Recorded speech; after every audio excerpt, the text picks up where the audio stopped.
بسم الله الرحمن الرحیم. کاربن کیمیاوي خواص. کاربن هم د فلزاتو سره تعامل کوي، فلزاتو سره هم غیر فلزاتو سره تعامل کوي، فلزاتو سره هم تعامل کوي او غیر فلزاتو سره هم تعامل کوي. او د فلزاتو د اکسایدونو سره، فلزي اکسایدونو سره هم تعامل کوي، فلزي اکسایدونو سره. او کله چې فلزي اکسایدونو سره تعامل کوي، اکسیجن ترې جلا کوي، اکسیجن ترې جلا کوي. دا موږ لاندې ان شاء الله وینو. اوس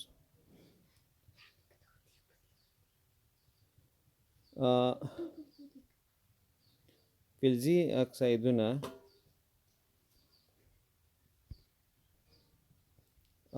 لومړی د کاربن تعامل،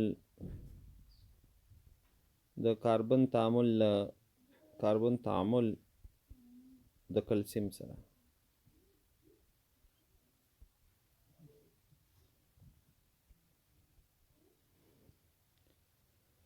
نو دا ټول تعاملات زیاتره په تودوخه کې کیږي. صحیح ده، خامخا تودوخه به موږ ورکوو، موږ سره به کاربن چې دی کلسیم سره تعامل کوي. نو که موږ کلسیم واخلو، کلسیم جامد دی، اتومي نمبر یې 0 دی، او په دې سره موږ کاربن یو ځای کړو، دې نه موږ سره راځي کلسیم کارباید، کاربیټ چې ورته موږ یو کلسیم کارباید،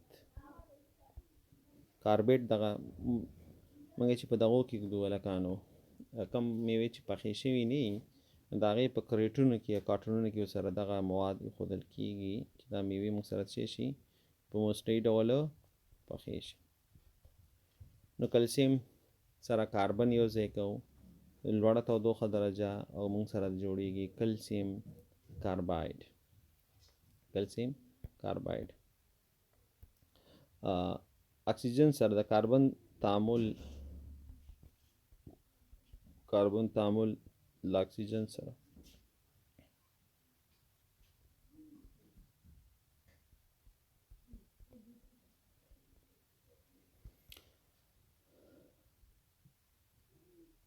د اکسیجن په شتون کې کاربن چې دی هغه سوځي، مثلا زغال، صحیح ده، سکاره، دا سوځي، لرګي سوځي،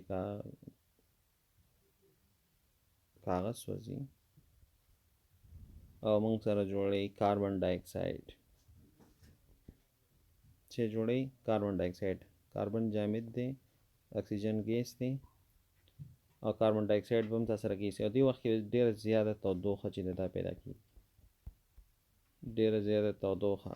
سی کاربن دی، او O2 دا اکسیجن دی، اکسیجن علامت دی، او دا کاربن ډای اکساید دی، کاربن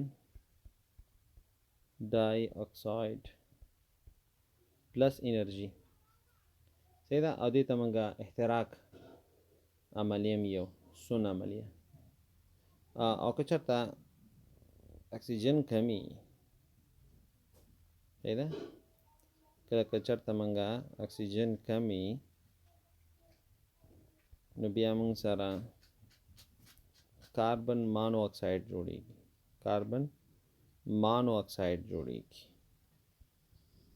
او کاربن مانو اکساید د سکرو سوځېدو او د سکرو اور چې موږ تازه کوو په دې وخت کې جوړیږي. همدارنګې زنګ وهلي منقل کې چې موږ، یا زنګ وهلي بخارۍ کې چې موږ کله اور بل کړو، په دې وخت کې هم کاربن مونوکساید غاز جوړیږي. صحیح ده، کاربن مونوکساید غاز جوړیږي. د کاربن غیر عضوي مرکباتو څخه دی، کاربن ډای اکساید هم د غیر عضوي مرکباتو څخه دی، او کارباید چې موږ مخکې یو هغه هم غیر عضوي مرکب دی، غیر عضوي مرکبونو څخه دی. نو که چېرې موږ کاربن مونوکساید یو زهریله غاز دی، او د سکرو په سوځېدو کې، په تازه کېدو کې په دې وخت کې جوړیږي. همدارنګې زنګ وهلي منقل کې یا زنګ وهلي بخارۍ کې چې اور بل کې، دې وخت کې کاربن مونوکساید تولیدېږي. دا غاز چې تنفس شي، نو د وینې بهیر ته ننوځي. موږ سره په وینه کې اوسپنه ده، اوسپنه اکسیجن انتقالوي موږ سره، یو اکسیجن ډېر ښه اړیکه جوړوي د اوسپنې سره. خو کله چې کاربن موناکساید، نو کاربن موناکساید به د اکسیجن نه ښه اړیکه جوړوي د اوسپنې سره. نو که دا په ساه اخیستو کې، په تنفس کې کاربن موناکساید واخیستل شي، وینې بهر ته ځي او د مړینې لامل ګرځي که ډېر وخت دا موږ اخیستی. په پخوا زمانو کې دې زغري غاز د تنفس څخه ډېرې پیښې شوي دي او ډېر خلک یې چې کړي مړ کړي دي.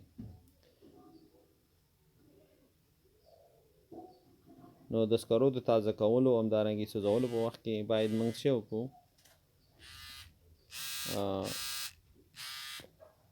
باید موږ دغه غازونه د خونې څخه چې کړو وباسو. دریم تعامل چې دی د فلزونو د اکسایدونو سره، فلزي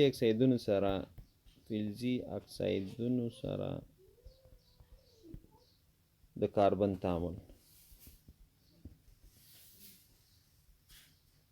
فلزي اکسایدونو سره نو که موږ اوسپنه واخلو، یا الله خیر وکړي، اوسپنه واخلو، اوسپنې اکساید دی، فلزي اکساید، اوسپنې 3 اکساید دی.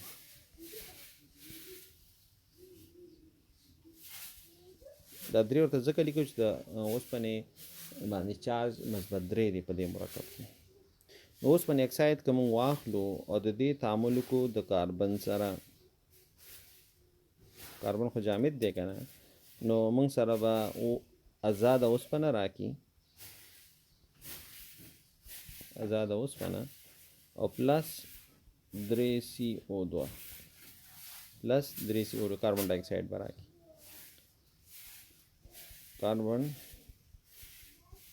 ډای اکساید